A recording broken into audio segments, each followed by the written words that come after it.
Hey guys, I'm Justin, and this here is my 2004 Harley-Davidson Dyna FXDLI, I being for fuel injected. This here's my first and currently only Harley-Davidson, but like most of you, I always want more. Ideally, I'd like to also own a Road Glide and a chopped out Sporty. Also having a Pan America would be pretty cool to have as well. I bought this Dyna here in March 2004 last year, at which point it only had 15,000 kilometers, currently at just over 20,000.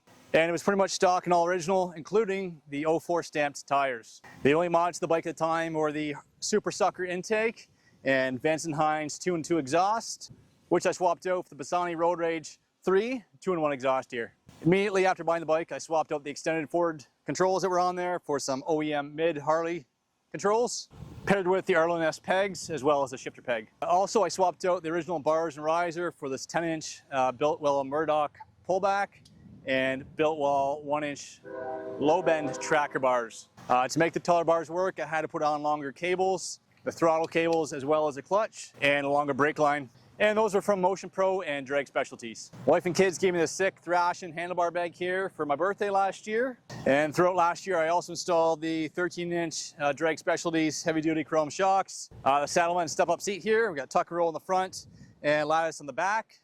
Recently, I put on the sissy bar here, quick detachable for the wife and kids, with a matching lattice stitch Saddlemen backrest. Last year, I also put on the DynoJet PowerVision PV-1B up there.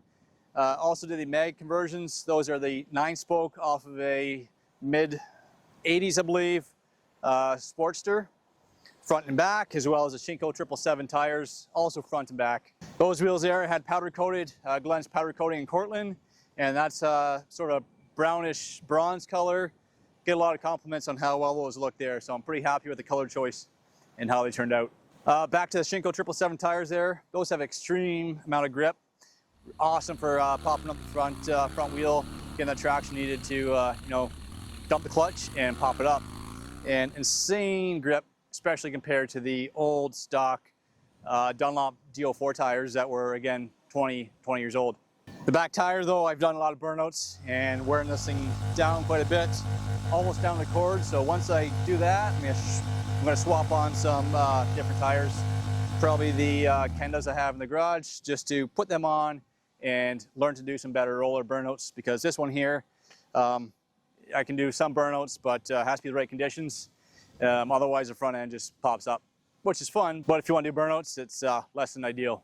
This past spring, I finally stripped down the motor. I got some parts from English Cycle last fall, the garage sale, to put on. That gave me some motivation to do some motor work. I put in the Wiseco Track 10.5-to-1 compression pistons.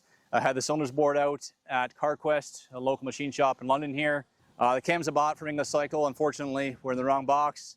That's what you get with the garage sale, and they are for a later model twin cam. So this one here, I went in and put in the Feuling 543 cams, as well as a Feuling OE Plus billet oil pump. I put in the S&S beehive valve springs to accommodate the higher lift. Otherwise, everything else was just stock put back in, as well as new Drag Specialties timing chain tensioner guides. I know everyone says go with the hydraulic conversion, but it just wasn't my budget, and a little hard to justify something that 15,000 miles on it, kilometers, and there's hardly any signs of wear. So I'm not going to put a lot of miles in this thing.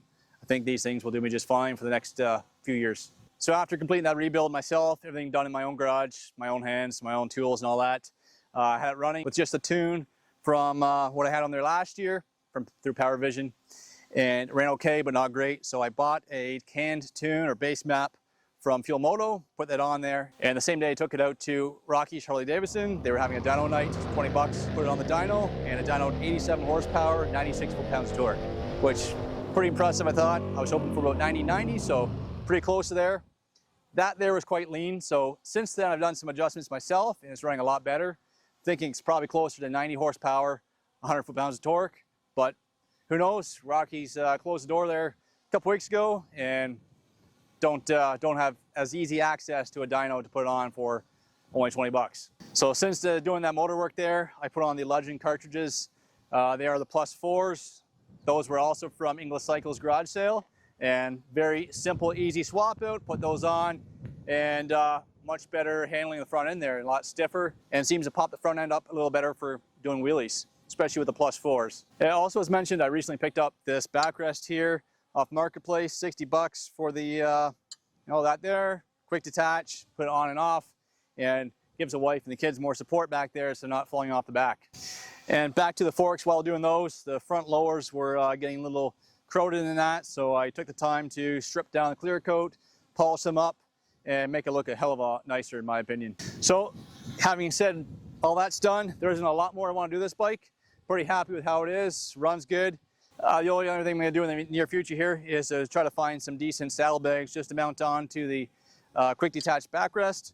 That way I can take them on and off with the backrest, and if I want to take anything to work or take the wife out for dinner night, we have a backrest and some bags to carry the purse and wallet and that.